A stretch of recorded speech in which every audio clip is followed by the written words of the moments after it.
गरीब बहन ने अमीर भाई को सिखाया जीवन का सबक। एक गांव में एक बड़ा साहूकार रहता था। साहूकार बहुत पैसे वाला था। आसपास के कई गांव में उसका बड़ा नाम था। लेकिन इस साहूकार को अपने पैसों का, अपने रुतबे का और अपने नाम का बड़ा ही घमंड था। वह अपने नाम को बनाए रखने के लिए बहुत ज़्यादा सोचता था और बिना किसी के भावनाओं की कद्र किए वो सब करता था जो उसे अच्छा लगता था, और लेकिन वास्तव में जो उसे नहीं करना चाहिए था। साहूकार को कई सालों बाद एक संतान की प्राप्ति हुई। साहूकार ने अपनी इस खुशी को मनाने के लिए अपने घर पर एक बहुत बड़ा कार्यक्रम रखा, जिसमें उसने आसपास के गांव के सभी श्रीमंत लोगों को और सिर्फ ऐसे रिश्तेदारों को जो पैसे वाले थे उनको बुलाया था। पास के ही गांव में साहूकार की खुद की सगी बहन भी रहती थी। क्योंकि इन दिनों उसकी आर्थिक परिस्थिति कुछ अच्छी नहीं थी, इसलिए उसने अपनी बहन को इस कार्यक्रम में नहीं बुलाया। साहूकार ने जिस कार्यक्रम का आयोजन किया था वह इतना भव्य था, और इसके अलावा उसमें इतने प्रसिद्ध और श्रीमंत लोग आने वाले थे कि इस कार्यक्रम की चर्चाएं हर गांव में होने लगी। यह खबर उस साहूकार की बहन तक भी पहुंच गई।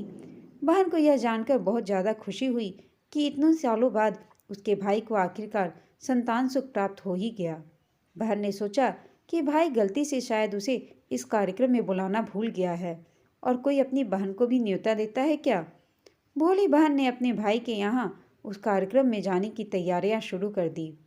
जिस दिन वह कार्यक्रम था उस दिन बहन सुबह सुबह ही अपने भाई के घर जाने के लिए निकल पड़ी। रास्ते में अपने पुराने मैले कपड़े देख उसे ख्याल आया कि अगर किसी और के घर जाना होता तो मैं ऐसे कपड़ों में जाने की सोचती भी नहीं, लेकिन मैं तो अपने घर, मेरे मायके जा रही हूँ, वहाँ मुझे यह सब सोचने की कोई ज़रूरत नहीं। जैसे ही वह अपने मायके पहुंची, वहाँ का भव्य आयोजन देखकर वह बहुत खुश हो गई और उसने अपने भाई पर बहुत गर्व हुआ। वहाँ पर वह जल्दी से जल्दी अपने भाई को मिलकर उसकी खुशी में शामिल होना चाहती थी। वह तुरंत सीढ़ियाँ चढ़कर घर के अंदर प्रवेश कर गई।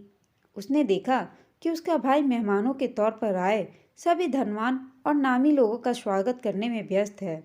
बहन जैसे ही अपने भाई की तरफ उससे मिलने के लिए बढ़ी, उसके भाई ने नजरें उस पर पड़ी गई, और अपनी बहन को ऐसे मैले पुराने कपड़ों में देखकर भाई ने उससे मिलना तो दूर बल्कि तुरंत बहाना बनाकर वहाँ से निकल गया। बहन ने सोचा कि इतने लोगों के बीच में बेचारा अकेला भाई क्या करे। जरूर उसे कोई काम याद आ गया होगा, इसीलिए उसने उससे बात तक भी नहीं की और वहाँ से चला गया। बहन बाद में अपने भाभी से मिलने गई।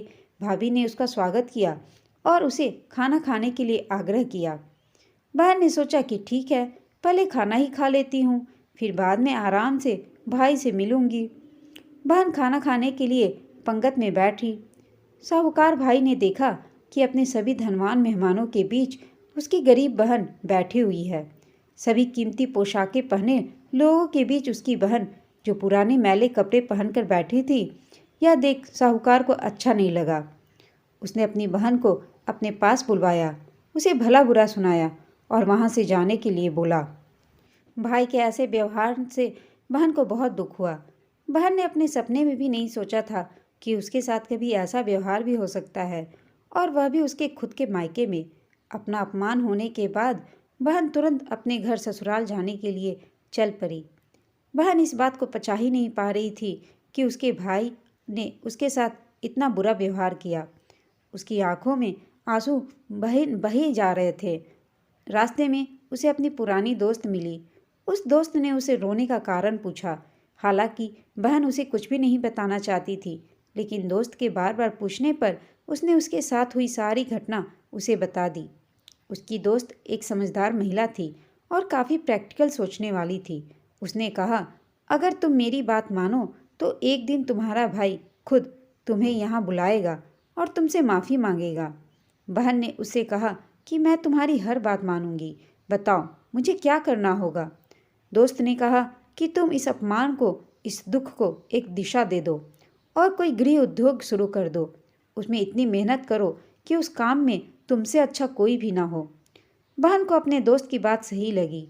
उसने घर पहुंचकर अपने आंसू पोंछकर उसी दिन से एक गृह उद्योग शुरू किया।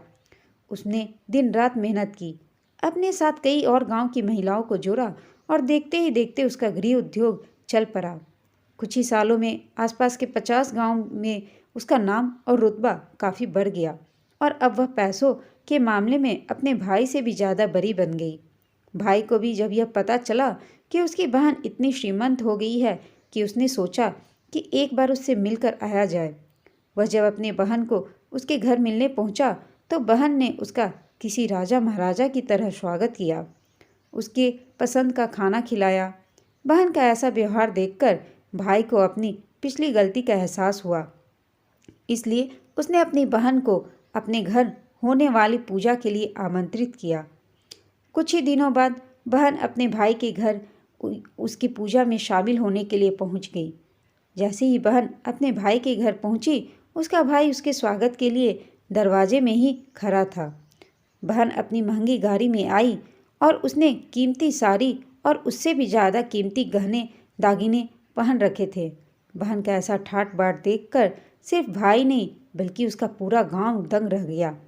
भाई दौड़ कर आया और बहन को गाड़ी का दरवाज़ा खोलकर उसे बाहर आने के लिए कहा और बड़े प्यार से उसे पूजा का प्रसाद ग्रहण करने के लिए बुलाया। बहन को इस बार 12 पकवान परोसे गए थे। चांदी की थाली में उसे खाना दिया गया था। वह साथ में ही एक सोने की चम्मच भी रखी गई थी।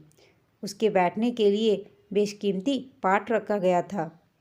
बहन को यह सब देखकर उसके वह पुराने दिन याद आ गए जब भाई ने उसे बिना खाना खिलाए ही भला बुरा कहकर उसे वापस लौटा दिया था। उसे वह दिन पूरी अच्छी तरह से याद था। बहन खाना खाने के लिए तो नहीं बैठी, लेकिन उसने अपने सारी कीमती दाग दागिने और जेवर उतारकर उस थाली के सामने रख दिए और खाने में से कुछ निवाले उन दाग दागिनों पर रख दिए। बहन का ऐसा व्यवहार देखकर सभी हैरान थे।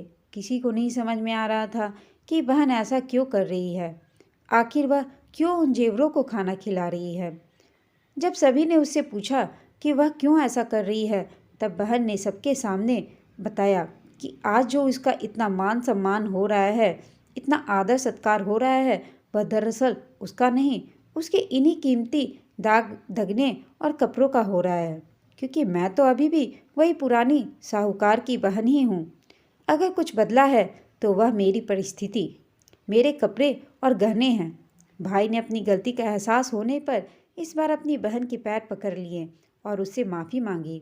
बहन जो पहले भी अपने भाई से निस्वार्थ प्रेम करती थी, उसने अपने भाई को माफ़ कर दिया और उसे गले से लगा लिया।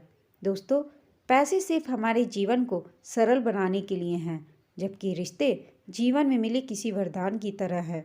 अगर उन्हें सच्चे मन से और निस्वार्थ भाव से निभाए जाएं, पैसे खर्च हो जाएं तो आप बाद में भी कमा सकते हैं, मगर रिश्ते खर्च हो जाए, टूट जाएं, तो दुनिया का सारा धन भी आपको उन्हें वापस नहीं दिला सकता।